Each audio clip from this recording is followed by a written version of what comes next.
Good evening, everybody. Thank you for being patient. We're delighted to be here. Let me begin by thanking our Chinese hosts for their very warm welcome and for the depth and breadth of the discussions that we had in this year's Strategic and Economic Dialogue. During our meetings with President Xi and Prime Minister Li, Secretary Liu and I discussed a number of important bilateral, regional, and global issues. And we have addressed those issues in great depth with our counterparts over the course of the last 2 days. The United States and China are committed to a new model of relations based on practical cooperation, but also constructive management of differences. And we recognize the need to avoid falling into the trap of a zero-sum competition. And that recognition is now driving our partnership on issues from climate change to wildlife trafficking to Afghanistan to peacefully resolving the Iranian nuclear issue. This week's Strategic and Economic Dialogue was an opportunity to take stock of our relationship and, frankly, to be able to build on the progress we've made in the last years and move past some of the differences which have accented the relationship in the most recent months, and, frankly, to push for practical action, joint action that will make a difference and that in the end defines the relationship. During our joint session on climate change, I spoke with our Chinese counterparts on how we can work together to address one of the defining threats of our time, and one where the United States and China have a unique role to play together. We agreed to adopt stronger fuel efficiency standards for heavy and light-duty vehicles and for greenhouse gas emission standards that will have enormous impact on reducing emissions and improving air quality. We launched 4 carbon capture, utilization, and storage demonstration projects and 4 smart grid demonstration projects that will help to provide for the foundation of a clean energy future, which we believe is within reach, which we both believe, I might add, is within reach. We also took the important step of launching a new initiative on climate change and forests.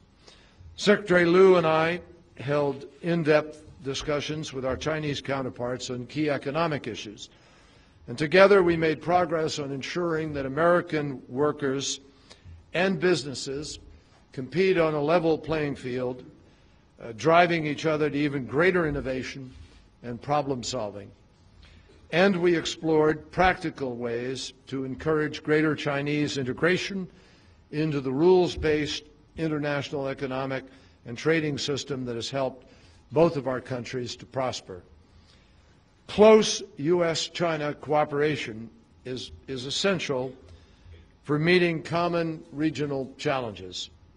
And we held in-depth discussions on our military-to-military cooperation, particularly on early warning and communications structures. And we will continue that strategic mill-to-mill relationship, including with additional exercises, additional visits, additional communication in the near term. The United States and China agreed on the importance and urgency of achieving a denuclearized, stable, and prosperous Korean peninsula. China shares the same strategic goal, and we discussed the importance of enforcing UN Security Council resolutions that impose sanctions on North Korea's weapons of mass destruction and its ballistic missile program. We talked about specific ways in which we intend to work together in order to further our ability to achieve this goal and try and change the dynamic that has existed for the last several years. China has also strengthened its own sanctions enforcement, but there's more that each of us can do, and we agreed that there is more that we can do in order to bring North Korea into compliance with its international obligations. And obviously, we believe that China has a unique role in this regard. As part of the SNED, the United States and China released a joint outcomes document that highlights the breadth and depth of our country's cooperation. And in recognition of our shared interest in regional and global security, we agreed to form a working group on the shared challenges posed by the proliferation of weapons of mass destruction. We also took steps to make it easier for millions of Chinese and Americans, tourists, students, business leaders, to be able to travel between our two countries. The United States and China demonstrated over the course of these 2 days our serious commitment to addressing challenges facing the international community. We committed to work together on a detailed study of ways to reduce CO2 emissions of industrial boilers by transitioning from coal-burning boilers to natural gas boilers. And our two countries also issued a strong statement to support humanitarian assistance for Syrian refugees and in opposition to the proliferation of and use of chemical weapons.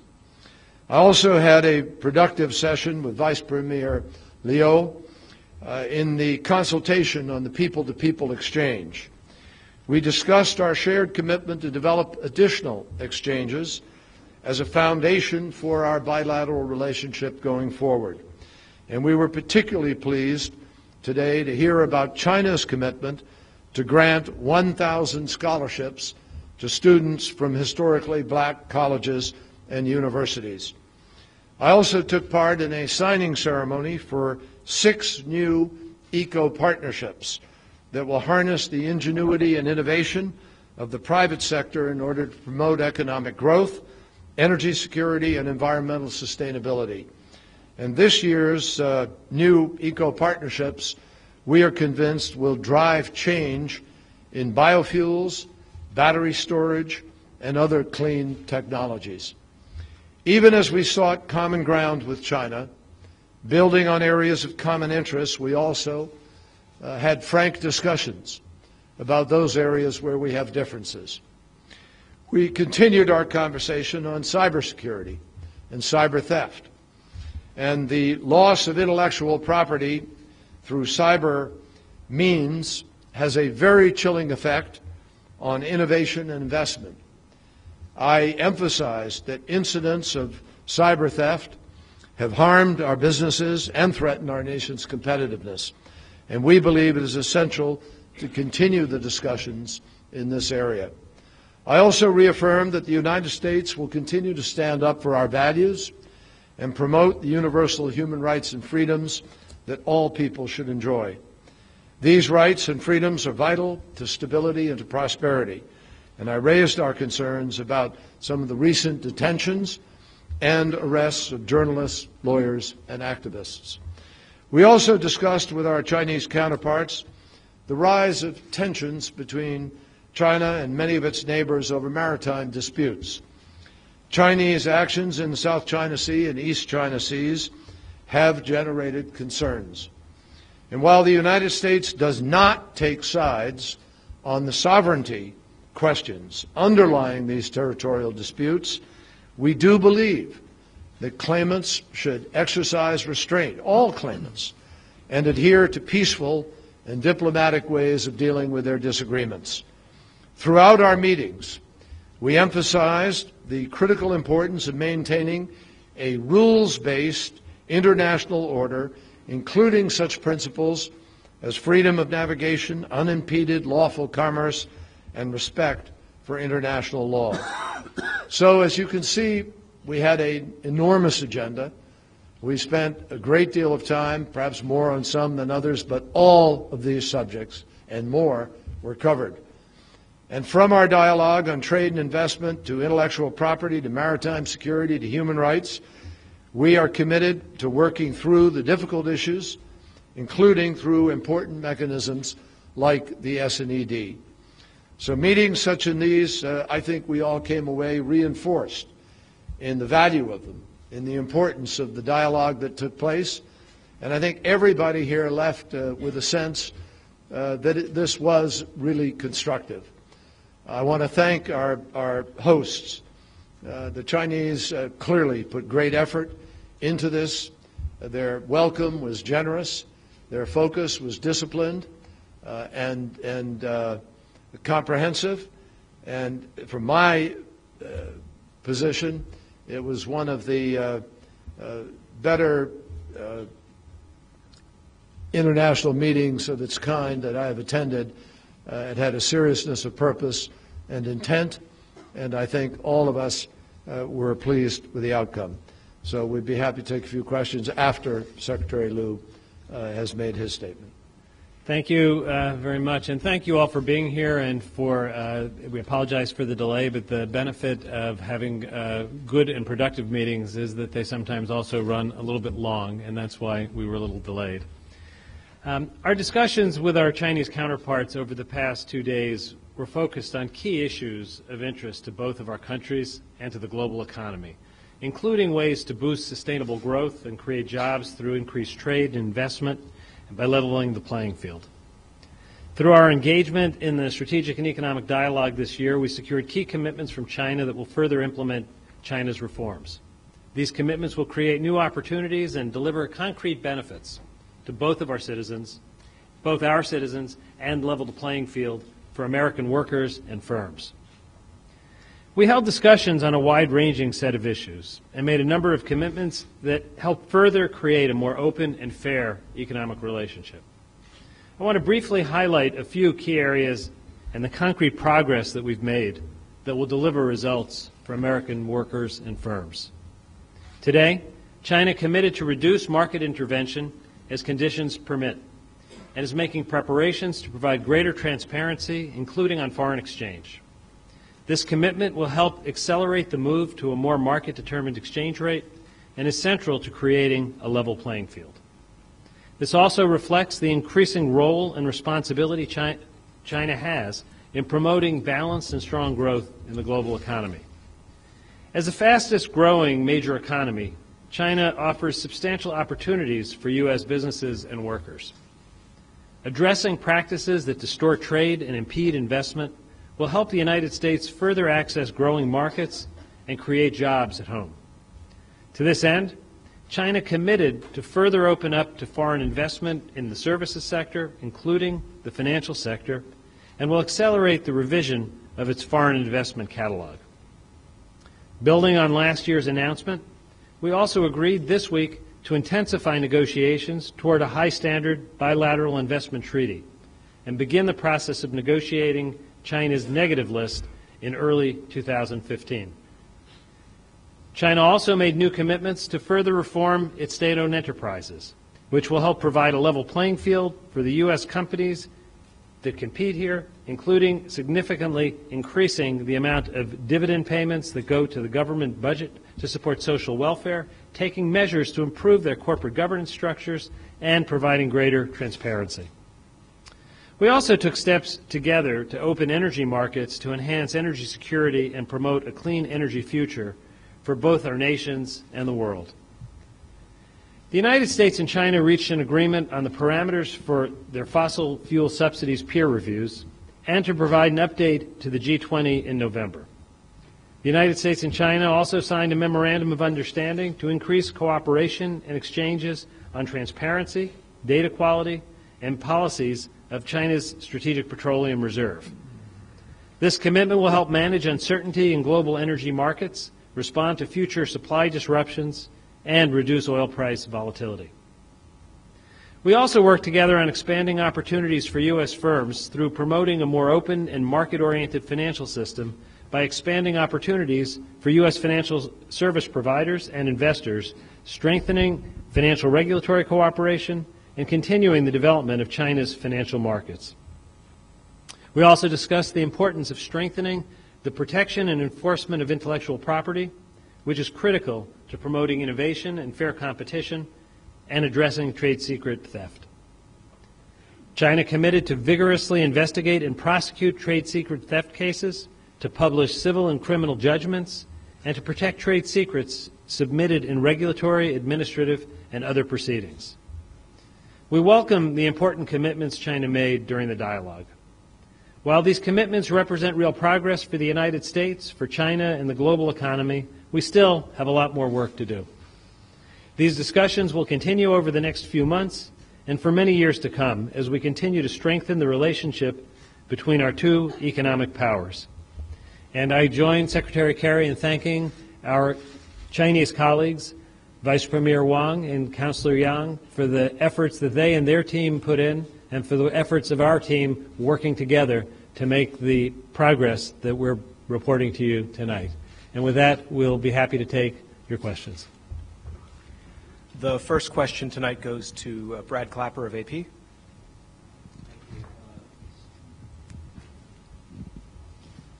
Thank you, Secretaries. Secretary Kerry, in the 2 days you've been here, a lot's happened in the world. I'll only ask you about a couple of places. In Afghanistan, which you mentioned, there still seems no clear resolution in sight for the post-election, for the election results. Presidential candidate Abdullah mentioned today that he expects you in the Afghan capital tomorrow. Are you going, and what would you hope to accomplish there? And then secondly, on the situation in Israel and the Gaza Strip, are you worried that the situation is getting so out of hand so quickly that it's going to be hard for both sides to pull back from the violence? Talking about a few dozen dead now in Gaza and attacks continuing on Israel, including missiles even aimed at an Israeli nuclear reactor the other day. I mean, is this getting out of hand? Does there have to be a resolution quickly? Thank you. Thank you very much, Brad. With respect to Afghanistan, we are working very closely with all of the stakeholders in Afghanistan with enormous concern, obviously, for the restoration of credibility to the process, the election, either through the Independent Election Commission's efforts to conduct an audit and to further verify the balloting, or through the joint efforts of the candidates themselves to take steps in order to provide for future leadership in the country. And I've been in touch several times with both candidates as well as with President Karzai.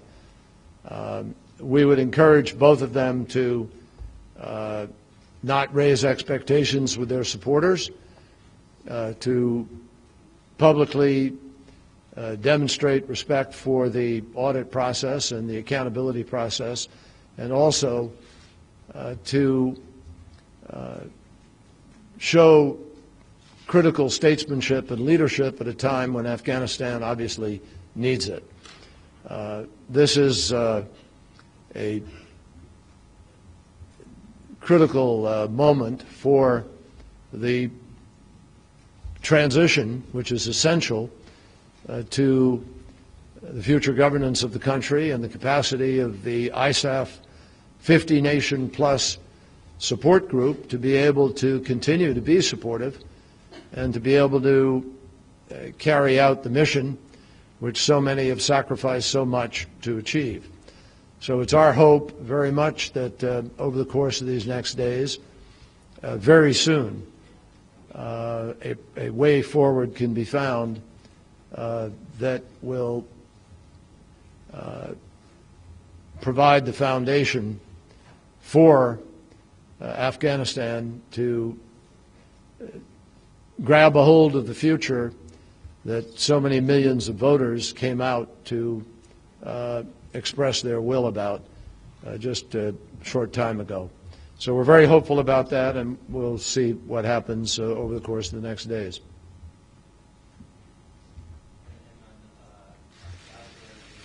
Oh, I'm sorry. Well, the situation on the ground in Israel, in the West Bank and Gaza, is obviously not only tense, but it's very, very dangerous for Israelis and for Palestinians in the aftermath of the deaths of the Israeli and Palestinian youth. And no country can accept rocket fire aimed at civilians, and we support completely Israel's right to defend itself against these vicious attacks. But de-escalation ultimately is in the interests of all parties, in the interests of the region, in the interests of Israel and the Palestinians. And I've been in touch with both Prime Minister Netanyahu, with President Abbas, and with others in the region in order to try to see whether or not there is some capacity to be able to restore the status quo ante with respect to a ceasefire. But clearly that is complicated because the residents of southern Israel who have been forced to live under this rocket fire have been subjected to this conflict because of Hamas's decision. Hamas has refused, against all movement and trends in the region, against all urging of the Arab community in the region, against all indicators of the Arab Peace Initiative, against all efforts of peace, stubbornly refused to even accept the Quartet principles and to disavow violence as a means of finding a negotiated way forward. A negotiated way forward is the only way, ultimately, to resolve the problems and actually establish a Palestinian state and put in place the security measures and other things necessary.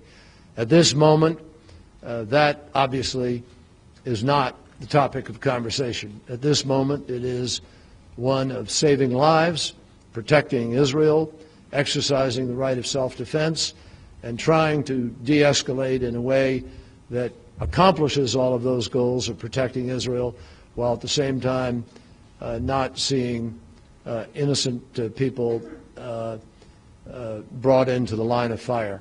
So it's a dangerous moment, and we will do everything in our power. I've made it clear that the United States of America is available to do everything possible, and we are already engaged in trying to see if it is possible to bring an end to the violence and find a different way forward. We'll take another question. Ian Katz, Bloomberg. It's right here. Thanks. Thank you.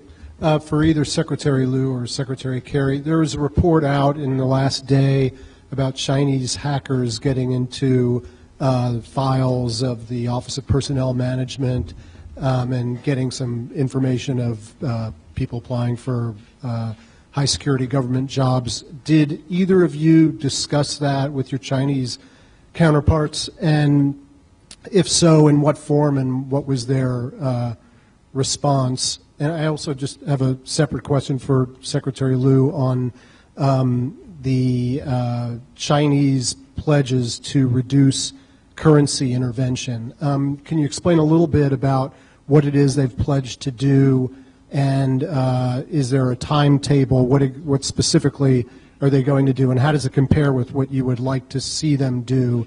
And lastly, on the currency, you've been pushing for a stronger yuan. Does that imply or mean that you'd like to see a weaker dollar? I'll just take the cyber thing quickly and then turn it over to Secretary Lew. We were both notified about this alleged incident only minutes, literally, before we came out here. So we did not raise it in a specific term. We raised the subject, obviously. But what we have learned is that apparently this story relates to an attempted intrusion that is still being investigated by the appropriate U.S. authorities. And at this point in time, it does not appear to have compromised any sensitive material. And I'm not going to get into any of the specifics of that ongoing investigation, but we've been very clear for some time with our counterparts here that this is, in larger terms, an issue of concern. Ian, on the question of the exchange rate, I think it's important to go back to first principles. Why do we raise the issue and make it such an important one? It's fundamentally about the fairness of the trading system and the opportunity of U.S. workers and firms to compete fairly, and for Chinese consumers to have the purchasing power that goes with a fairly valued currency. We have, I think, successfully gotten an agreement that reflects the decisions made by China's government to move towards a market-determined exchange rate. By putting in the statement today the commitment to gradually reduce interventions and to limit interventions to what are really extraordinary circumstances, that's a big change. By indicating publicly that the process of gaining greater transparency on interventions, that's also a major change. I think that we still have a process ahead of us because the experience of the next few months will tell us a lot about what the real impact is.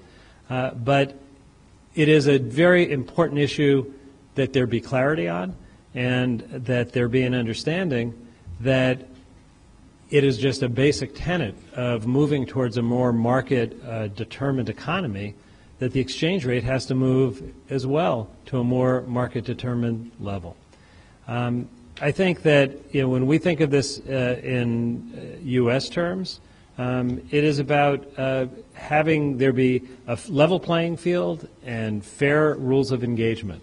Market conditions will determine whether rates go up or down. But if they're increasingly driven by the market with less and less intervention, that's a good thing. And I think the document today reflects that, and we will now move forward working on the issue and continuing to monitor closely what we see in the coming months. Okay, next question is Chen Huihui from CCTV.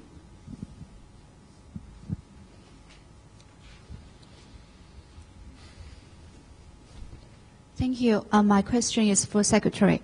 Some American analysts believe that the new type of major power relationship that China proposes is a trap, and it means unilateral U.S. accommodation of China's core interests, and therefore the U.S. should not accept that idea. So what is your comment on such a kind of view? Thank you.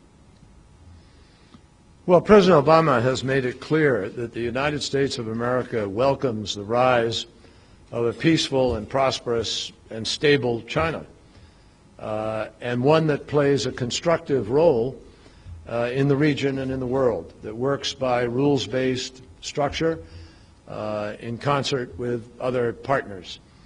We plan to work together, and the U.S. is not, as we have said many times, in a rivalry competition with China in terms of trying to contain it or otherwise.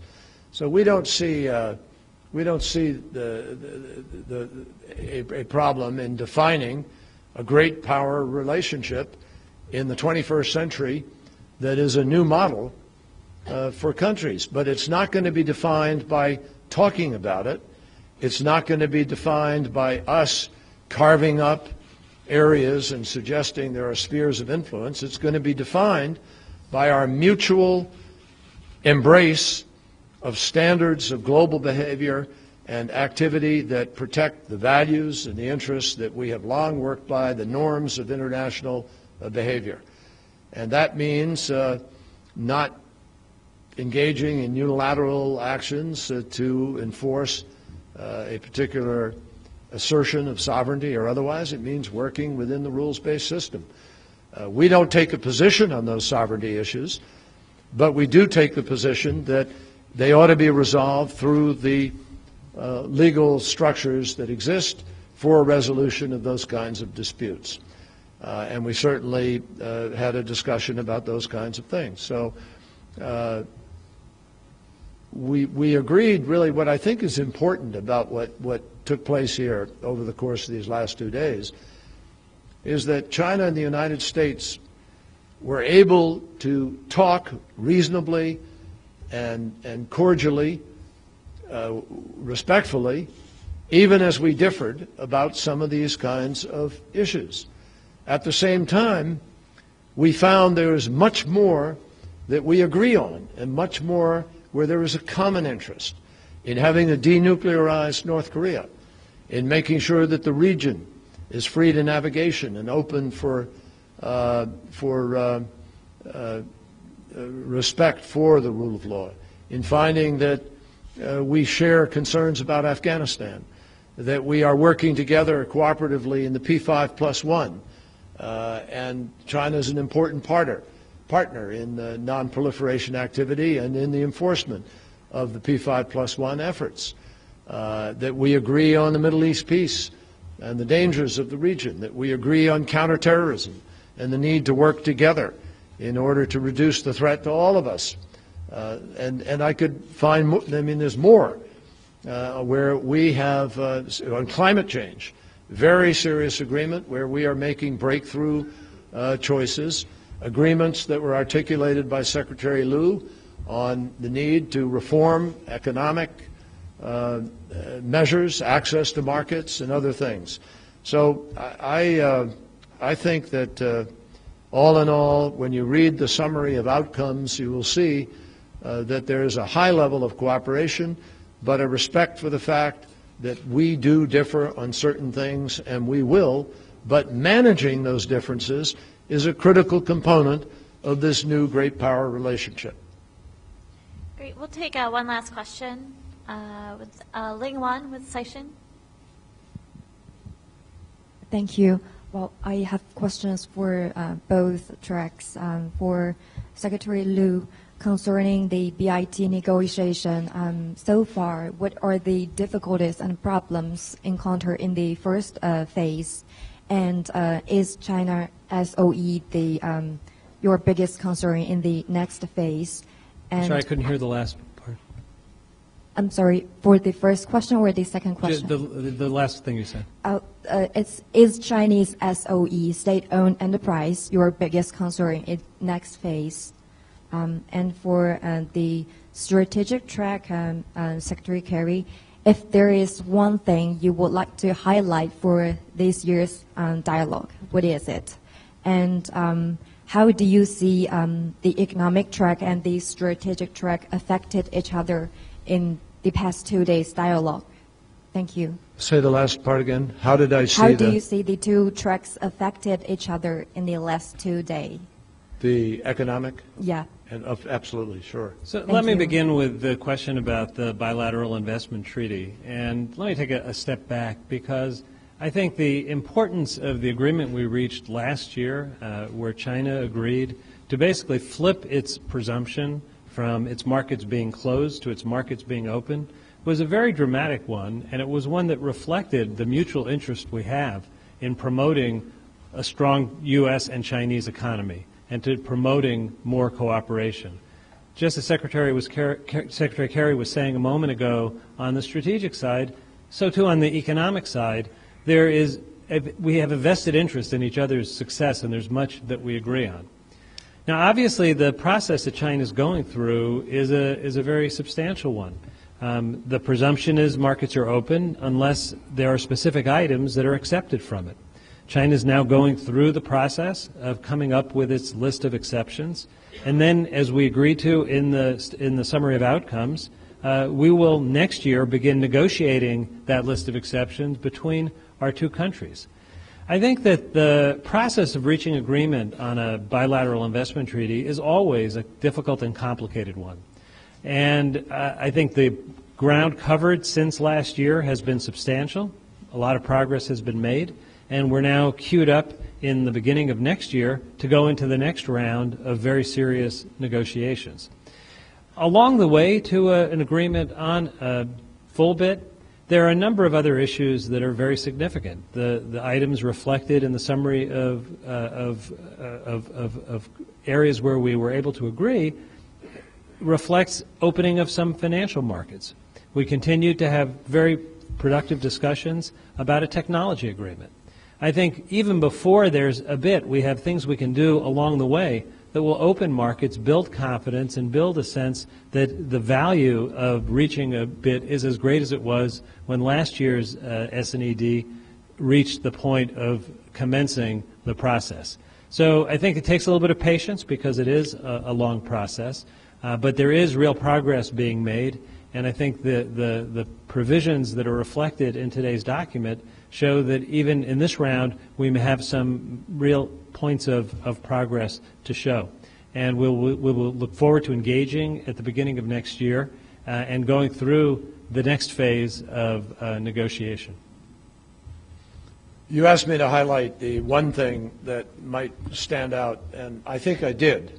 But I'll take advantage of the question to bear down on one part of that. I said that the level of cooperation overall on major issues of global concern is significant. And the capacity that I think we saw to manage our disagreements about certain things, but still remain focused on those areas of agreement, is critical. And it's very important. But bearing down on that, let me just pick climate change as an example. I've been involved in the issue of climate change for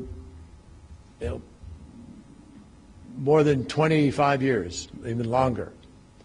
But in the Senate, for many years, it was incomprehensible that the United States and China would find cooperation on climate change. As recently as 2 years ago, no one would have thought that that was possible or expected it. And last year, when President Xi signed on to this idea that it was important to work with the United States and find ways forward, because China was increasingly finding certain challenges domestically with respect to air quality and pollution, other things, but also learning more about the challenge of the science. As the consensus began to grow that we need to take action, we found some common ground. And already this year, with our eco-partnerships, with our mutual targets with respect to fuel and trucks and fuel changing and fuel switching, and the idea of working together to try to figure out what are appropriate targets going forward into next year's global negotiation on this subject, this is important, because together China and the United States represent about 45 to 48% of all global greenhouse gas emissions. We are the world's 2 largest economies, and therefore to come together in this way at this moment of time is very significant. Now, the true significance will be determined by what is agreed upon, hopefully, between the presidents, and we intend, and President Xi was very clear today, that he looks forward to this work continuing. He looks forward to talking to President Obama and working up towards the APEC summit, and it's our hope that this will actually be given greater meat on the bones than it has today. But at this point in time, this is an improbable act being played out, and we hope that ultimately it will be well received and be fruitful. Okay, thanks everyone. Good night.